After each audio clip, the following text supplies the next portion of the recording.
Welcome back to our conversation for our brothers, a candid conversation on black men's health. And I'm your host, Dr. Reed Tuckson. For this segment, I want to invite Dr. Pamela Coleman and Dr. Leslie Dean to join us for a conversation on black men and aging. Welcome. Brothers, one of the key requirements for healthy aging is to have regular checkups all along our lifespan. So I have to ask you, why don't black men go to the doctor regularly as they have been advised? A lot of it is in denial. And I was in denial for a while. And then I met Dr. Clinton, and he gave me a lot of information about prostates. And after I learned about it, I started going there getting checked, and I started passing the word out. And a lot of black men don't have health insurance. Right. So you got to pass it out to them. There's a lot of free services out here in this area that they can go to. And I was a spokesperson for prostate. Even though I had prostate cancer, and I'm a survivor, and I let them know. And I put out Howard Hospital, come here, get checked. And I hope a lot of black men will keep doing it. But when you talk to other black men about it, what seems to be the reluctance? Other than, I mean, I appreciate the issues about insurance and those things, but come on. I think because men are just acclimated early on in life. That's right. That we just don't go to the doctors.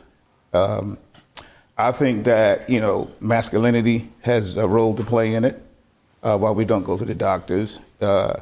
I recall growing up, you hurt your finger or something like that, Dad would say, "Oh boy, stop crying. Get up and keep going." So I think we're acclimated to it early on in life, and we kind of grow to kind of perceive that as being maleness or being male. And as we age, we continue those kind of thought processes and those types of behaviors. So I think that early age component has a role to play with that as well. Yes. If I had to pick one issue, just one issue, especially around prostate cancer, is the digital examination. Yeah. They don't want to do it. They don't want to do it. It's a threat to their masculinity. If I had to pick just one issue with that. I think the other thing is being knowledgeable. Many of them are not aware of what they need to ask or what they need to do. Mm-hmm. And the whole, I think you mentioned masculinity. It's interesting because our women go to the doctor, and we don't follow them, or either we have to have them take us and be. I read a statistic the other day that really astounded me, and that was that women make about 75% of all the health decisions for the family. Yes. Mm-hmm. Now, how do you suggest we overcome that, and how do we start to talk to other black men that gets us over the hump and gets us to be responsible people for ourselves and the health of our family? When I found out I had prostate cancer, I go to the gym 3 times a week, and I told a couple of guys I had prostate cancer. Do you know there were about 15 to 20 guys had prostate cancer, and they told me that they had surgery and everything, and they made me feel better and made me decide to go and have the surgery and have prostate to get rid of my cancer. Men need to talk. How do you talk to your peers about importance of them taking charge of their own health? No, I think one of the biggest things is that, and this brother said it here, just being knowledgeable, right? And we have to get out of the mentality that we only go when something's wrong, right? You're supposed to have your regular checkups, maybe twice a year and things of that nature. Sometimes we don't go until every other year. And so we have to take care of ourselves, but then also too, just as a survivor as myself, you have to share your journey. You have to share your story and not be afraid, unapologetic about your journey and story, because that helps someone else be encouraged to say, I'm not alone. So you're not afraid to go to your peers and your colleagues and say, hey, brother, look, are you taking care of yourself? And if you do you get pushback? I don't necessarily get pushback, because a lot of times people tiptoe, right?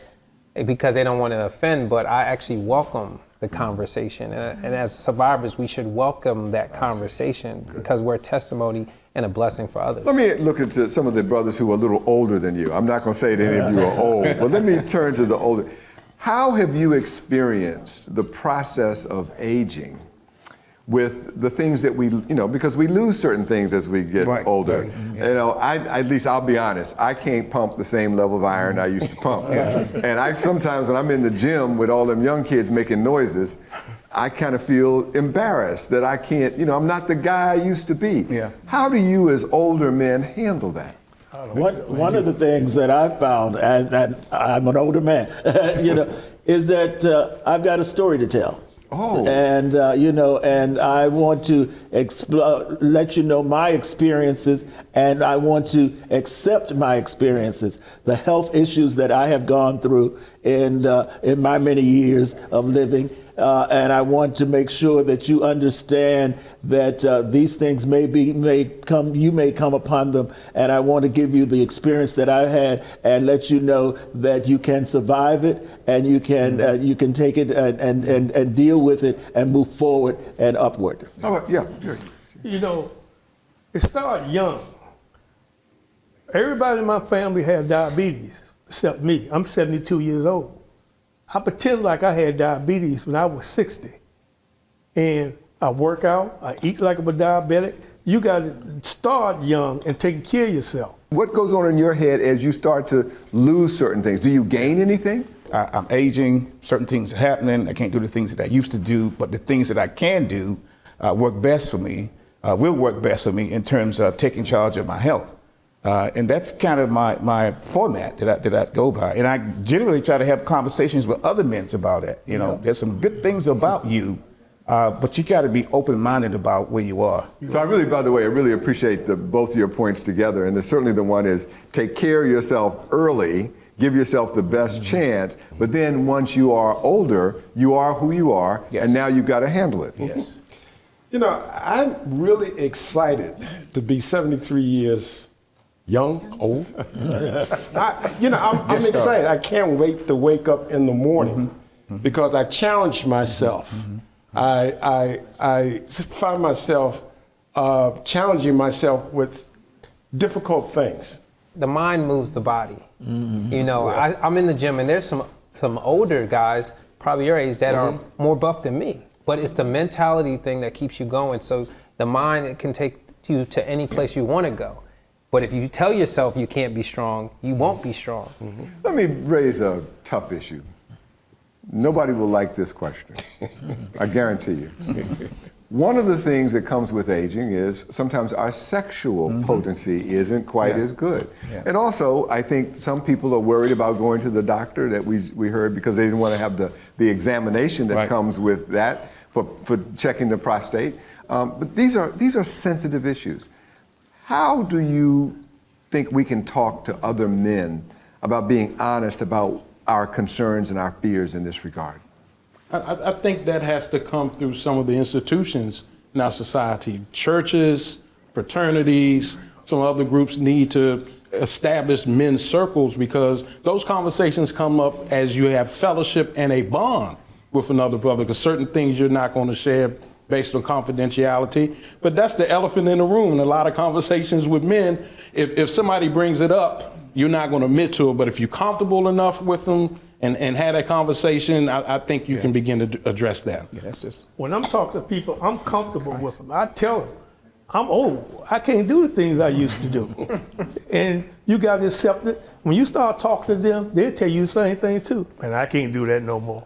Well, the one thing I want to make sure we do is, because you mentioned, and we all know that there's a lot of black men in our community, a lot of men are listening right now to us who have prostate cancer and don't know because they have not gone and getting screened. So what is it that we would be saying to them tonight? What's the one thing we're going to say to them? Get checked. Make sure you know to go to your doctor and not only get the physical examination, but get the PSA and make sure that you're following up and then once you get that, be proactive in the treatment that you need if you need it. But the important thing is going to your doctor and knowing what to ask for and making sure that you get the treatment that you need. Doctor, I'm going to turn to our expert clinicians here, and Dr. Coleman, you're the only woman physician that we've had on our panel, and you've heard these men talk about how the challenges of being able to hear good advice and act on it. You've heard me say that about 75% of all the health decisions are in the family are made by women. How do you react to the conversation we've just had? Very interesting conversation, actually. I would say, as a female urologist and taking care of men, that I've had this conversation. And I think you mentioned one point about being honest. We really do need to be honest with ourselves and take time to speak with your doctor, with your physician, and be honest. And then also remember that your partner at home wants to hear from you. Yeah. You know? It's a Say very, it again. Your partner at home wants to hear from you, okay? And it could be, I mean, sometimes it could be a challenging conversation to start, but I think it's a good one to have, a very good one to have. And brother, as Dr. Dean, as a black man and a black male urologist, you've had these conversations a lot. What do you say to your patients who are afraid to come see you? So I want to first commend everyone for being here, because we often don't sit in a forum like this and have these types of candid conversations. Certainly it's one thing that has hit home is that everyone recognizes that prevention is better than cure. And that's true for everything. When patients come in to see me, I try to establish a good rapport with them, build their trust, build their confidence in what I'm doing, in what I'm suggesting, so that moving forward, people understand and can trust that I have their best interest at heart. This is not wanting to do biopsies to get some more RVUs or To make the things that you code to make money as a doctor. Exactly, exactly. This is not about that. This is about providing the most personalized, most specific care for each individual. And that may be different from person to person. It really should be. You know, and one of the gentlemen mentioned the reluctance to have a digital rectal examination. And I understand that. I'm a man. I'm reluctant to have it done myself. But it's worth the conversation, really, to figure out, is that the best thing? Should we get the blood work first and see what it is? Is there any imaging that we can do that would potentially obviate having to do the rectal exam? So there are options. You know, I am so glad that you brought up the most important T word that we can have, and that's the trust word. And I'm glad to hear that you're the kind of physician that works hard on establishing that trustworthy relationship. Because I think we've had too many episodes in our community, in our history of our community, where we feel like we have been mistreated, poorly treated. And we have a litany of those examples. But what happens if we allow that distrust to affect how we engage with the system? Right, so I think you really have to do your due diligence to find a physician that you're comfortable with. You don't have to take the first opinion. Always seek a second opinion. If you're not satisfied, try to get a third opinion. Ask people in the community, ask friends, have these kinds of conversations, because, you know, my doctor may not be as good as your doctor. And you may have a rapport with them that I didn't have with my doctor. And you may suggest that I see your doctor. And I think that's important, because at the end of the day, you have to be comfortable with whatever decision you make and know that it's the best decision at the time you made it with the information that you had. There can't be any decision regret. And there are just so many really good, trustworthy clinicians and doctors in our community. And don't ever let mistrust or distrust keep us from doing what's in our own best interest. Dr. Coleman, one of the things, we've talked a lot about prostate cancer, it's come up several times. The fear that you don't want to go through the examination process, or the fear that you're going to die if you have it. Tell us a little bit about the survival of this disease. Can people get prostate cancer and live a long life with it? People can get prostate cancer and live a long life with it. Don't let fear stand in the way. What you don't know could hurt you. But in general, most men who have prostate cancer can live a long time with it. I would like to say that it's important to be open with your doctor. it's important to keep in mind at Howard we have a Men Take 10 prostate cancer screening program. It's been in effect for over 10 years. We've screened over 3,000 men. And I would say right now we're actually, it's fine if you don't want to have a digital rectal examination. We will take that into account. We're not going to force you to do that. But we would like to get the prostate blood test. It's like getting your cholesterol or your sugar. You should know what your prostate health is. Yes, you have a quick comment. One thing, you can have a PSA level low, but when I had the rectal test, they felt a nodule. So you could have a nodule, and it could be cancerous, but your PSA could be a little low, and they can't pick it up. That's why you need a rectal exam. To ask you, Dr. Dean, to help us, is that people present in many different ways.